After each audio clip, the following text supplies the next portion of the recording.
Video, record it, and put it on the website. It is something you probably should try to watch.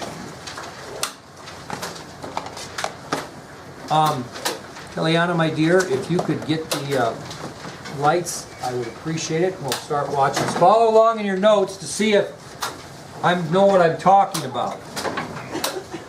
I'm guessing I might. We'll see.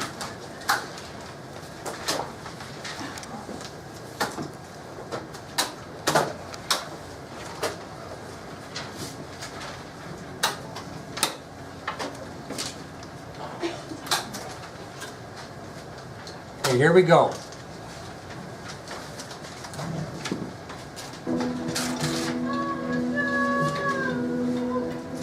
A great man is reduced to memory.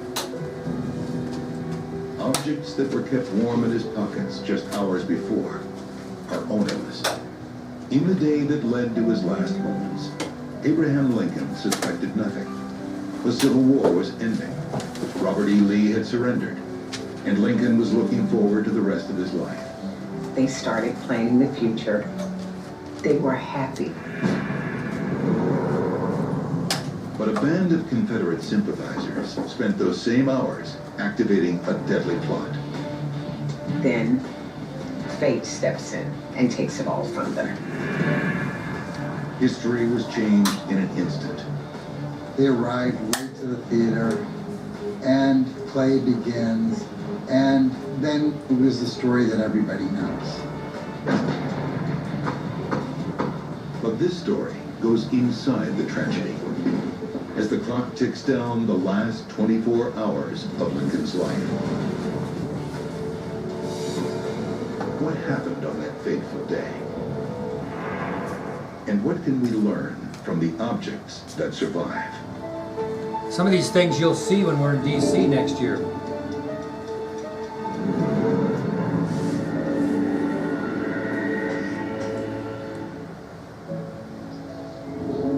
Morning, April 14th, 1865.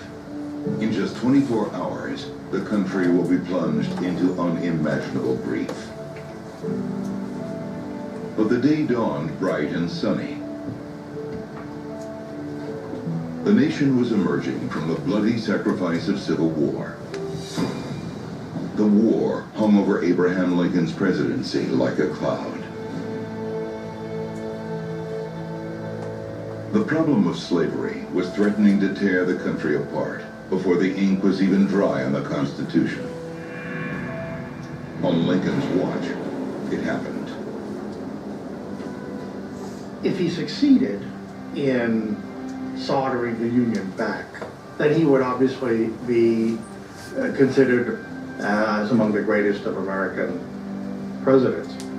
On the other hand, if he failed, he would be the last president of the United States.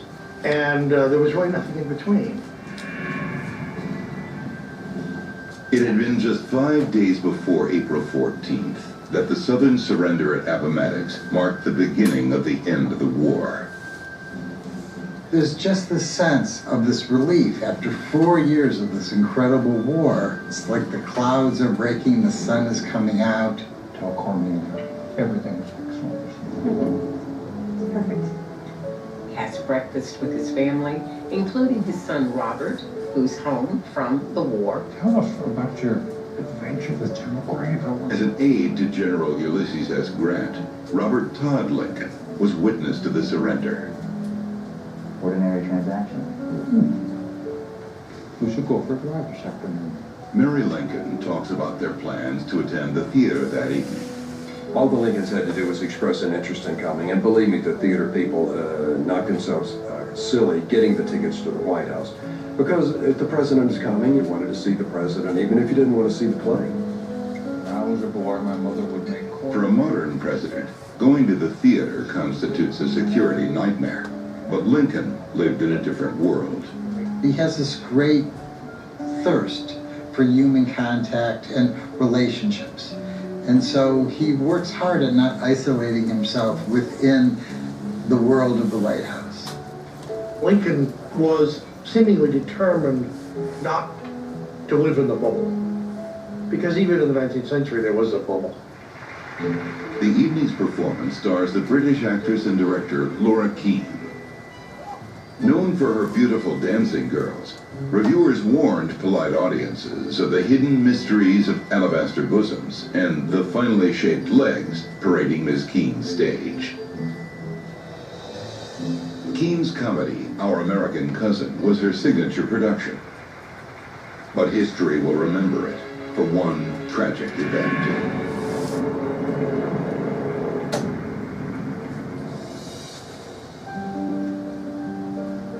So how can I help you? After breakfast, in his White House office, he meets with Nancy Bushrod, a newly freed woman seeking back pay for her Union soldier husband. In the fall of '63, he had issued a proclamation of amnesty and reconstruction. And what he seemed to be saying was that freed people should be educated. They had to become a part of American society. Lincoln promises Mrs. Bushrod she will receive the lost paychecks. At 11 a.m., he leads a cabinet meeting.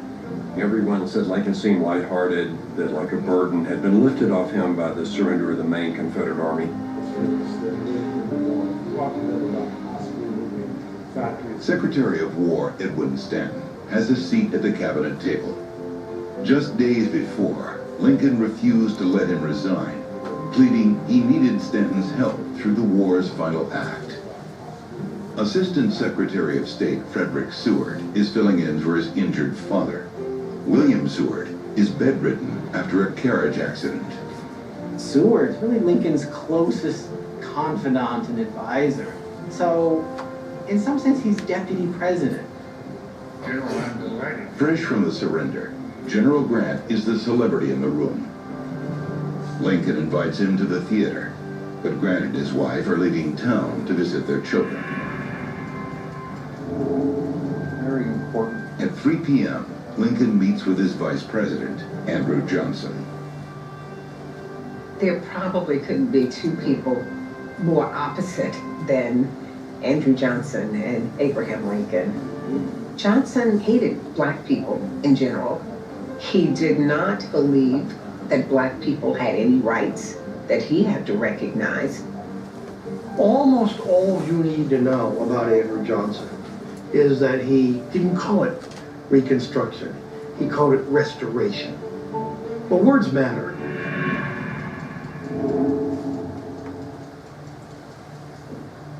At 4 o'clock, Lincoln set the complicated affairs of the nation aside for a rare outing with his wife.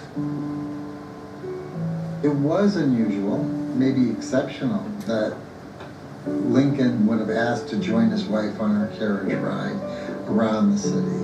He wanted to go alone, just the two of them, nobody trailing along.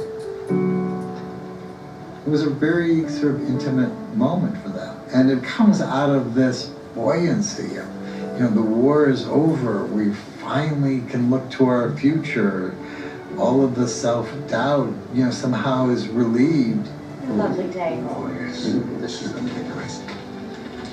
Lost in a moment of bliss, Lincoln was unaware of the nefarious conspiracy organizing to take his life. We can talk. Look like we're doing quite well. Giddy, in fact. She talks about how he's in this giddy mood. This burden is just lifting off.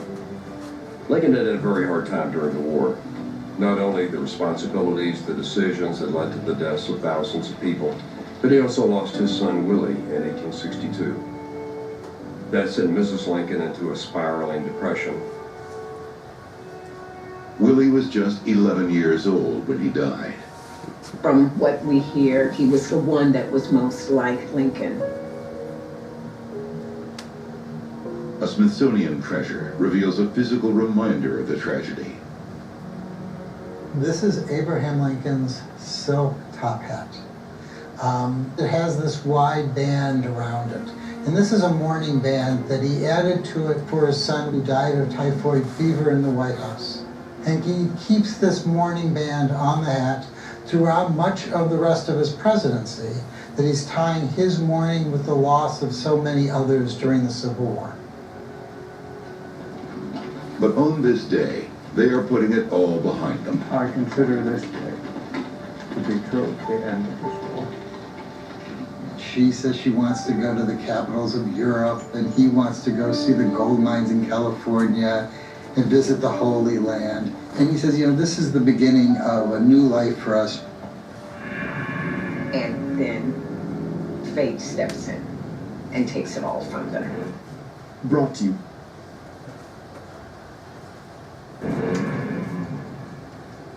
This is Abraham Lincoln's fine gold pocket watch. And it comes with this incredible story. When Lincoln took his watch to have it cleaned, jewelers left secret engravings inside. There's a message that says, on this day, Fort Sumter has been attacked. Thank God we have a government. Another watchmaker who signs his name and dates it a couple years later.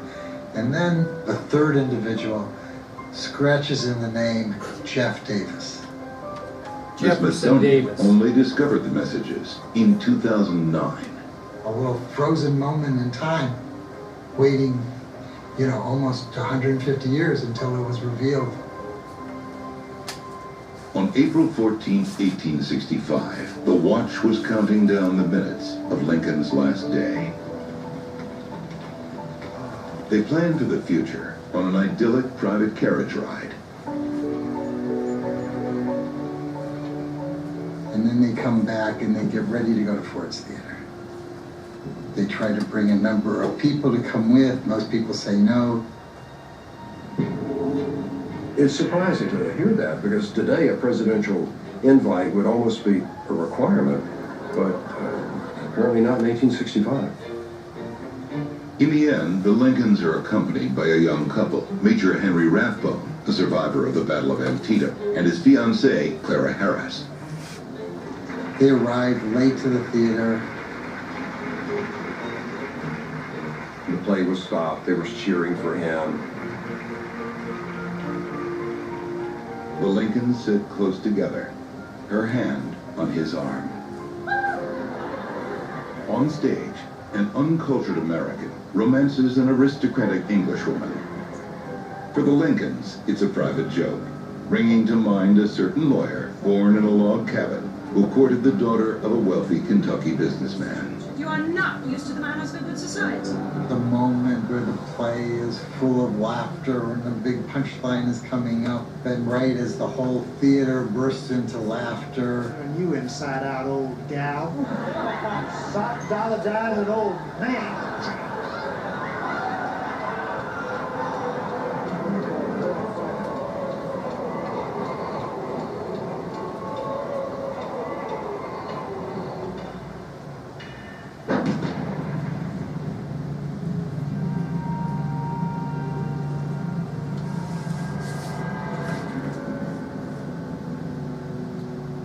In a blink, it is done.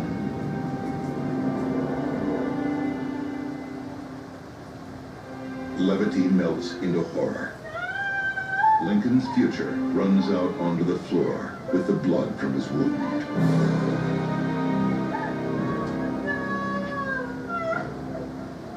As astonishing as it was horrible, it was just one of several attacks across the city, an intended decapitation strike on the U.S. government.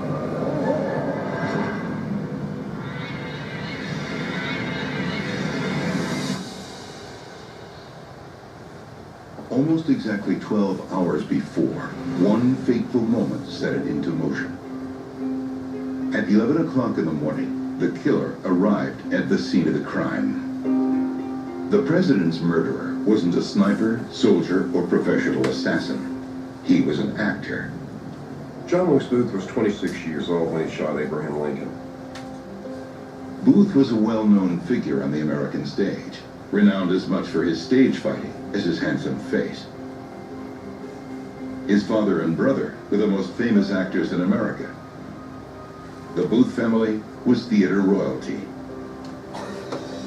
On the morning of April 14th, Booth is picking up his mail at Ford's Theater. He was a frequent performer there, and the owner of the theater knew him. The president is coming tonight. Prepare the stage box. In an instant, A nebulous plan to avenge the South snaps into focus. He believed that he had one last chance to save the South, and that was to assassinate Abraham Lincoln.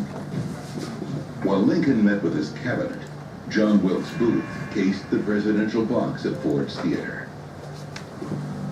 And of course, the clock was ticking on the fate of the South. If something was to be done to help the South, it needed to be done immediately. So this was a grand confluence of moment and occasion. He cannot take away my way of life. I will lose my boarding house. More than a year earlier, in the summer of 1864, Booth was plotting to kidnap the president. We trade him for our brothers. We take him. He thought that the South's chances of winning would be improved if they could capture the president and take him as a hostage to Richmond. Perhaps Booth's bold plan was an attempt to assuage his guilt for taking refuge in the safety of the theater, while 500,000 Southerners died on the battlefield. He felt like a coward. He personally said to his mother that, you know, I'm a coward. I play a hero, you know, but I just act one. I'm not a real one. And he sat there watching history be made by other young men his age. It was a torment to him. But by the time of Lincoln's second inauguration, kidnapping wouldn't have helped the collapsing South. On the morning of April 14th, Booth realizes he has a perfect chance to strike a last-ditch blow for the Confederacy. Not to kidnap, but to kill. At Ford's, he could strike his blow for justice on his own turf. Booth, after all, was an actor. He had performed at Ford's Theater. Oh, Marco. 18 months before this day, he came face to face with Lincoln on this very stage. Death is in thine eyes. Mr. Lincoln, he looked as though he meant that for you. It is an agony, unbearable He by does look mortal. rather sharp after he doesn't he? It is a grief that will kill me.